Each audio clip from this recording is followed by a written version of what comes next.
आइए आज आप सब सुनेंगे योगिनी एकादशी व्रत की कथा। आप सभी भक्तों को योगिनी एकादशी व्रत की ढेर सारी शुभकामनाएं। आप सभी के जीवन में भगवान विष्णु माता लक्ष्मी की कृपा से आप सभी को सभी प्रकार के सुख और समृद्धि की प्राप्ति हो। आषाढ़ मास कृष्ण पक्ष की एकादशी को इसे योगिनी एकादशी के नाम से जाना जाता है। इस दिन विशेष प्रकार से भगवान विष्णु माता लक्ष्मी और भगवान श्री कृष्ण के चतुर्भुजी स्वरूप की पूजा करनी चाहिए। इस व्रत को धारण करने वाले के ऋषि श्राप, देवी आपदा आदि जैसे आपराधिक कष्ट नष्ट हो जाते हैं तथा रोगों से मुक्ति और सुंदर स्वरूप की प्राप्ति होती है तथा यह व्रत जो कि 88,000 ब्राह्मणों को भोजन कराने के समान पुण्य फलों को प्रदान करने वाली है। तो आइए सुनते हैं योगिनी एकादशी व्रत की कथा। तो बोलिए प्रेम से भगवान विष्णु की जय, माता लक्ष्मी की जय। एक बार भगवान श्री कृष्ण से युधिष्ठिर ने कहा कि हे श्री मधुसूदन जी, ज्येष्ठ शुक्ल पक्ष की निर्जला एकादशी का महात्म्य तो मैं सुन चुका।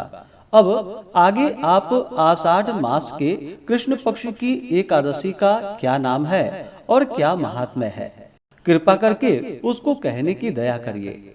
श्री कृष्णचंद्र जी ने कहा कि हे युधिष्ठिर, आषाढ़ मास के कृष्ण पक्ष की एकादशी का नाम योगिनी है और यह एकादशी त्रिलोक में मुख्य है। अब मैं पाप नाशिनी पुराण की कथा कहता हूँ, उसको ध्यान पूर्वक सुनिए। कुबेर नाम का एक राजा अलका नगरी का स्वामी था। वह राजा श्री भूतनाथ श्री भगवान शंकर जी की पूजा में सर्वदा ही मग्न रहता था। पूजन के हेतु पुष्प लाने वाला जो मनुष्य था उसका नाम हेममाली था और उसकी स्त्री का नाम विशालाक्षी था। एक समय हेममाली पुष्प लाकर अपनी स्त्री से कामवश होकर घर में ही रह गया। महाराज कुबेर दीपगृह में पूजन कर रहे थे। मध्याह्न का समय हो गया। राजा पुष्पों की प्रतीक्षा कर रहा था, परंतु हेममाली तो अपने घर में स्त्री के साथ आनंद विहार करने में निमग्न था। उसको पुष्पों का ध्यान भी नहीं था।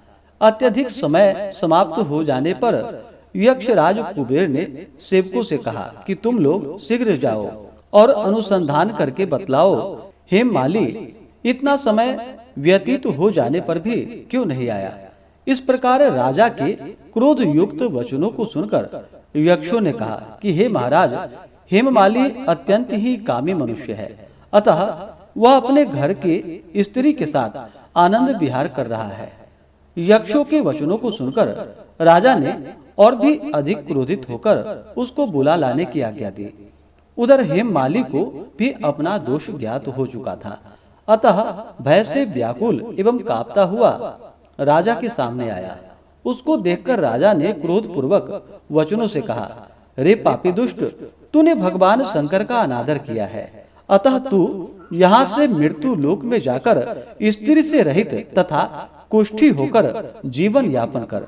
राजा के मुख से इन वचनों के निकलते ही वह अपने स्थान से नीचे चला गया और कुष्ठी होकर अत्यंत ही कष्टपूर्ण जीवन यापन करने लगा। परंतु ऐसी दशा में भी भगवान शंकर के पूजन के प्रभाव से उसकी प्राचीन स्मृति नष्ट नहीं हुई। वह कष्टों से पीड़ित अपने पूर्व कर्मों का स्मरण करता हुआ विंध्याचल की ओर गया। वहां पर उसको श्री मार्कंडेय मुनि से साक्षात्कार हो गया। वह अत्यंत ही नम्रता पूर्वक प्रणाम करके उनके ही आश्रम पर बैठ गया। जब मार्कंडेय मुनि ने उनको अत्यंत पीड़ित अवस्था में देखा तो दया के वशीभूत होकर अपने समीप उसको बुलाया और कहा, किस कारण इस प्रकार कष्टों को प्राप्त हुए हो। मुनि के प्रेम पूर्वक वचनों को सुनकर उसने अपनी संपूर्ण पूर्व कथा उनको कह सुनाई और हाथ जोड़कर प्रार्थना की कि हे मुनि जी, अब आप मुझको कोई ऐसी युक्ति बतलाइए कि जिससे यह कष्ट से मुझे निवृत्ति मिल जाए और मैं पूर्व की भांति हो जाऊं। मार्कंडेय मुनि ने कहा, अच्छा, मैं तुमको एक व्रत का उपदेश देता हूँ, उसको ध्यान पूर्वक सुनो, जिससे तुम्हारे ये कष्ट निवृत्त हो जाएंगे। आषाढ़ मास के कृष्ण पक्ष की योगिनी नामक एकादशी का तुम व्रत करो। उसके प्रभाव से तुम्हारा यह सब कष्ट एवं यह कुष्ठ रोग निवृत्त हो जाएगा, सब समाप्त हो जाएगा। इस प्रकार मुनि के वचनों को सुनकर उसने भक्ति पूर्वक प्रणाम किया तथा अत्यंत ही आनंदित होकर उनके कथन अनुसार वह योगिनी नामक एकादशी का व्रत करने लगा। तत्पश्चात व्रत के प्रभाव से वह सब रोगों एवं कष्टों से मुक्त होकर शुद्ध तथा सुंदर स्वरूपवान हो गया। हे राजन, इस प्रकार महत्व प्रदान करने वाला यह व्रत है। 88,000 ब्राह्मणों को भोजन कराने से जो फल प्राप्त होता है वही फल इस योगिनी नामक एकादशी का व्रत करने से होता है। इस व्रत को मनुष्यों को अवश्य ही करनी चाहिए। तो बोलिए प्रेम से भगवान विष्णु की जय।